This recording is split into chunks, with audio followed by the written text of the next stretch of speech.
Hello friends, welcome to today's Samayal. இன்னைக்கு நம்ம today சமையல்ல ரொம்ப சுலபமா செய்யக்கூடிய அதுவும் ஆரோக்கியமான முறையில செய்யக்கூடிய ஒரு ஈவினிங் ஸ்நாக்ஸ் எப்படி செய்யலாம்னு தான் பார்க்க போறோம். இது வந்து ஈவினிங் ஸ்நாக்ஸா மட்டும் இல்லாம காலையில ஒரு பிரேக்ஃபாஸ்ட் ரெசிபியா கூட நீங்க செய்து கொடுக்கலாம். அந்த அளவுக்கு நல்ல சுவையா இருக்கும், ஆரோக்கியமா கூட. இதை இப்ப எப்படி செய்யறது நம்ம பார்க்க ஆரம்பிச்சிடலாம். முதல்ல ஒரு மிக்சிங் பவுல் ஒன்று எடுத்துக்கங்க. இதுல 2 கப் அளவுக்கு பச்சரிசி மாவு வந்து சேர்த்துக்கலாம். நான் இன்னைக்கு கடையில் விற்கக்கூடிய அந்த இடியாப்ப மாவு தான் வந்து பயன்படுத்தியிருக்கேன். இந்த மாவை வறுக்கல எதுவும் பண்ணலை, அப்படியே வாங்கிட்டு நான் பயன்படுத்துகிறேன். நீங்கள் வீட்டில் இருக்கக்கூடிய இடியாப்ப மாவு கூட பயன்படுத்திக்கலாம். சப்போஸ் மாவு வறுத்த மாவாக இருந்தாலும் ஒன்றும் பிரச்சனை கிடையாது, நல்லாவே வரும். இப்போ இதற்கு தேவையான அளவுக்கு உப்பு சேர்த்துக்குங்க. சேர்த்துட்டு ஒரு தடவை கலந்து விட்டுக்கலாம். இப்போ இந்த மாவை நம்ம ஈரப்படுத்தணும். அதற்கு நான் இன்னைக்கு சுடு தண்ணி எதுவும் பயன்படுத்தலை. நார்மலாக இருக்கக்கூடிய பச்சை தண்ணியை கொஞ்சமாக தெளிச்சிக்குங்க. 1 கப் மாவுக்கு சரியாக வந்து பார்த்தீங்கன்னா ஒரு 1/4 கப் அளவுக்கு தண்ணி தேவைப்படும். அதனால் நான் இன்றைக்கி 1/2 கப் அளவுக்கு தண்ணி எடுத்துகிட்டு கொஞ்சமாக தெளிச்சுட்டு இந்த மாவை நான் வந்து ஈரப்படுத்திக்கிறேன். நம்ம புட்டு மாவுலாம் எப்படி நம்ம ஈரப்படுத்துவோமோ அந்த மாதிரி தான். ஆனால் நான் இன்றைக்கி பச்சை தண்ணி தான் வந்து பயன்படுத்திட்டு இருக்கேன். அதே சமயத்தில் நிறைய தண்ணி தெளிச்சிடாதீங்க. மாவு ரொம்ப கட்டியாயிடுச்சுன்னா நம்மளுக்கு வந்து சலிக்கிறதுக்கு கஷ்டமாக போயிடும். இப்போ மாவு பார்த்தீங்கன்னா உங்களுக்கு நல்ல எல்லா இடத்துலையும் ஈரம் பட்டிருக்கு. அங்கங்கே சின்ன கட்டி மாதிரி இருக்குது. இப்போ மாவு இந்த மாதிரி பிடிச்சி பார்த்தீங்கன்னா உங்களுக்கு கொழுக்கட்டை மாதிரி பிடிபடணும். அதே சமயத்தில் உடச்சிட்டிங்கன்னா நல்லா தூளாக உடஞ்சி வரணும். இப்போ இந்த மாதிரி கட்டிக்கிட்டே இருக்கிறத நம்ம வந்து ஒரு சன்னியை பயன்படுத்தி நல்லா சலிச்சு எடுத்துக்கங்க. ஒரு தடவை மாவு போட்டுட்டு கையால் இந்த மாதிரி வந்து ஒரு தடவை திரட்டி விட்டீங்க அப்படின்னா மாவு வந்து ஈஸியாக வந்து வெளியில் வர ஆரம்பிச்சிரும்.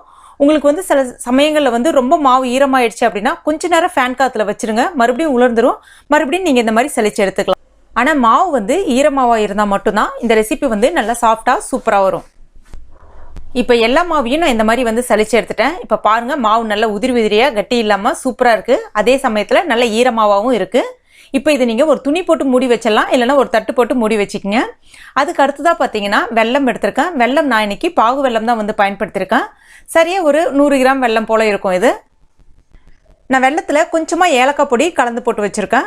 நீங்கள் வெல்லத்துக்கு பதிலாக தாராளமாக நீங்கள் நாட்டு சக்கரை பயன்படுத்தலாம். ரொம்ப நல்லது, சூப்பராகவும் இருக்கும். இன்னும் அடுத்ததாக அதே அளவுக்கு தேங்காய் எடுத்திருக்கேன். தேங்காய் வந்து அந்த கருப்பு மரைகளை நீக்கிட்டு துருக்கிட்டு எடுத்து வச்சுருக்கேன்.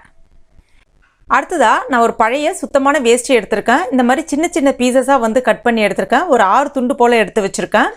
உங்ககிட்ட இந்த மாதிரி வேஷ்டி இல்லை அப்படின்னா வீட்டில் இருக்கக்கூடிய காட்டன் துணி, சுத்தமான காட்டன் துணி, சாயம் போகாத துணி கூட பயன்படுத்திக்கலாம். இல்லை அப்படின்னா இன்றைக்கும் நீங்கள் வந்து துணியில் தான் இட்லி ஊற்றுறீங்கன்னா அந்த இட்லி துணியை கூட நீங்கள் பயன்படுத்திக்கலாம். இப்போ இதை தண்ணியில் முக்கிட்டு அந்த தண்ணியை நல்லா பிழிஞ்சிட்டு துணியை வந்து ஈரப்படுத்திட்டு எடுத்து வச்சுக்கோங்க. அடுத்ததாக இந்த மாதிரி கொஞ்சம் குழியாக இருக்கிற மாதிரி கிண்ணம் வீட்டில் இருந்ததுன்னா அதை எடுத்துக்கங்க. இதில் நான் எண்ணெய் எதுவுமே தடவலை. அதே மாதிரி இட்லி தட்டுலையும் எண்ணெய் எதுவுமே தடவலை. இப்போ இதில் நம்ம ஒரு 2 ஸ்பூன் அளவுக்கு நம்ம ரெடி பண்ணி வச்சுருக்க அந்த அரிசி மாவை சேர்த்துடலாம். அதுக்கு அடுத்ததாக 1 ஸ்பூன் அளவுக்கு வெல்லம் சேர்த்துக்கலாம். அதுக்கு அடுத்ததாக தேங்காய் பூ ஒரு 2 ஸ்பூன் அளவுக்கு சேர்த்துங்க. இப்போ மேலே மறுபடியும் அந்த அரிசி மாவை கொஞ்சமாக வச்சுருங்க. வச்சுட்டு ஸ்பூனால் ஒரு தடவை நல்லா அழுத்தி விட்டுக்குங்க. அந்த கிண்ணத்தை வந்து ஃபுல்லாக கவர் ஆகிற அளவுக்கு வந்து அந்த மாவு வந்து நீங்கள் பார்த்துக்குங்க. ரொம்ப அழுத்தி கொடுக்கணும்லாம் கிடையாது, ஜஸ்ட் ஒரு தடவை மேலக்கா வந்து அழுத்தினா மட்டும் போதும். அடுத்ததாக நம்ம வச்சுருக்கா அந்த ஈரத்துணி, இந்த கிண்ணத்தை அப்படி வச்சு ஒரே ஒரு கவுத்தி போட்டுருங்க. கவுத்திட்டு ஜஸ்ட் கிண்ணத்தை லைட்டாக ஒரு தடவை எடுத்தீங்க அப்படின்னா அழகாக உங்களுக்கு இந்த மாதிரி நல்ல ஷேப்பாக வந்து கிடைக்கும். மாவு வந்து நல்ல ஈரமாவாக இருந்தால் மட்டும்தான் உங்களுக்கு இந்த மாதிரி நல்லா ஒட்டின மாதிரி ஷேப்பாக கிடைக்கும். முக்கியமாக அதுக்கப்புறம் துணி வந்து நல்ல ஈர துணியாக இருக்கணும். தண்ணி நல்லா பிழிஞ்சிட்டு ஈர துணியாக இருக்கணும். இப்போ இதை 4 பக்கம் இருக்கக்கூடிய அந்த கார்னரை வச்சு இப்படி மூடிடுங்க. அவ்வளோதான். அடுத்ததான் வந்து பார்த்தீங்கன்னா முக்கியமாக இதுக்கு நீங்கள் வந்து இட்லி தட்டு தான் பயன்படுத்தணும்னு கிடையாது, இடியாப்ப தட்டும் பயன்படுத்திக்கலாம். அந்த தட்டில் இந்த மாதிரி சின்ன ஓட்டைகள் இருக்கணும். என்னுடைய இட்லி தட்டில் பார்த்தீங்கன்னா இந்த குட்டியாக ஓட்டைகள் இருக்கும். அதனால் நான் வந்து இன்றைக்கி இட்லி தட்டு பயன்படுத்திருக்கேன். இட்லி தட்டில் உங்கள் இட்லி தட்டில் அந்த மாதிரி ஓட்டைகள் இல்லை அப்படின்னா சைடில் ஓட்டைகள் இருந்துச்சுன்னா நீங்கள் பரவாயில்ல, அது கூட பயன்படுத்தலாம். இல்லைனா வந்து இடியாப்ப தட்டு பயன்படுத்திக்கங்க. ஒன்றும் இல்லை, அந்த ஓட்டைகள் இருந்துச்சுன்னா கொஞ்சம் சீக்கிரமாக வெந்து வந்துடும், இல்லைன்னா கொஞ்சம் நேரம் எடுத்துக்கும். ஆக மொத்தம் இது ஆவியில் தான் வேக போகுது.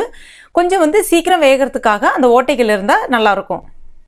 இப்போ இதை நம்ம இட்லி தட்டில் வச்சிடலாம். அதே மாதிரி அடுத்ததும் நான் பண்ணிகிட்டு இருக்கேன்ப்ப.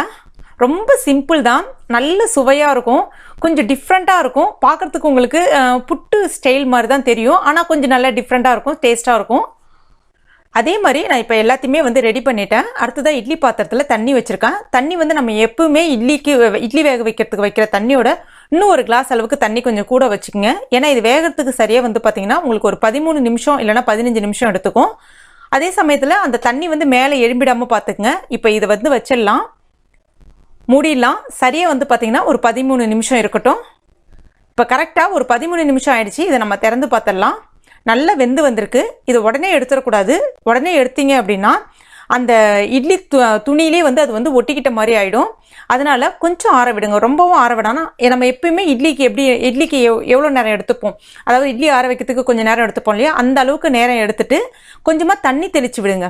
தண்ணி தெளித்து விட்டால் தான் அது வந்து துணியை விட்டு ஈஸியாக வரும். இல்லைன்னா துணியிலே அந்த மாவு வந்து ஒட்டிக்கிட்ட மாதிரி ஆகிடும், நல்லா இருக்காது. இப்போ நான் அந்த மாதிரி தான் அது திருப்பி போட்டு தண்ணி கொஞ்சமாக தெளிச்சிட்டு வச்சுட்டேன். இப்போ எடுக்கிறேன் பாருங்கள், எவ்வளோ அழகாக ஷேப்பாக சூப்பராக வந்திருக்கு பாருங்கள். ரொம்ப ரொம்ப அருமையாக இருக்கும், செம்ம டேஸ்ட்டாக இருக்கும், அந்தளவுக்கு அருமையாக இருக்கும். குழந்தைங்களும் விரும்பி சாப்பிடுவாங்க. ஃப்ரெண்ட்ஸ் கண்டிப்பாக நீங்கள் ட்ரை பண்ணி பாருங்கள். இதை நான் உங்களுக்கு கட் பண்ணி காமிக்கிறேன் பாருங்கள். உள்ள நல்லா அழகாக ஸ்டஃபிங் வச்ச மாதிரி சூப்பராக இருக்குது. இதை நான் வெல்லம் பயன்படுத்திருக்கிறதுனால பார்க்கறதுக்கு, அதுவும் பாகு வெல்லம் பயன்படுத்திருக்கிறதுனால நல்லா கலர்ஃபுல்லாக தெரியுது. இதுவே நீங்கள் நாட்டு சக்கரெல்லாம் பயன்படுத்திங்கன்னா இன்னும் நல்லா சூப்பராக அருமையாக இருக்கும். இது வந்து நீங்கள் அப்படியே சாப்பிட்றதா இருந்தால் சாப்பிட்லாம், ரொம்ப நல்லாவே இருக்கும். இல்லை அப்படின்னா சைட் டிஷ்ஷை நீங்கள் தேங்காய் பால் கூட ஊற்றி சாப்பிட்லாம், ரொம்ப அருமையாக இருக்கும். கண்டிப்பாக நீங்களும் உங்கள் வீட்டில் இந்த ரெசிபியை ட்ரை பண்ணி பாருங்கள். ட்ரை பண்ணி பார்த்துட்டு உங்கள் வேல்யூபிளான கமெண்ட்டை மறக்காமல் என் கூட பதிவு பண்ணிக்கங்க. இந்த வீடியோ பிடிச்சிருந்துச்சுன்னா லைக் பண்ணுங்கள், உங்கள் நண்பர்களுக்கும் ஷேர் பண்ணுங்கள். மேலும் இது போன்ற டேஸ்டி ரெசிபிகளுக்கு நம்ம டுடே சமையல் இது வரைக்கும் நீங்கள் சப்ஸ்கிரைப் பண்ணாத நண்பர்களாக இருந்தீங்கன்னா உடனே சப்ஸ்கிரைப் பண்ணிங்க. கூடவே மறக்காமல் அந்த பெல் நோட்டிஃபிகேஷன் சிம்லி ப்ரெஸ் பண்ணிங்க. தேங்க்யூ.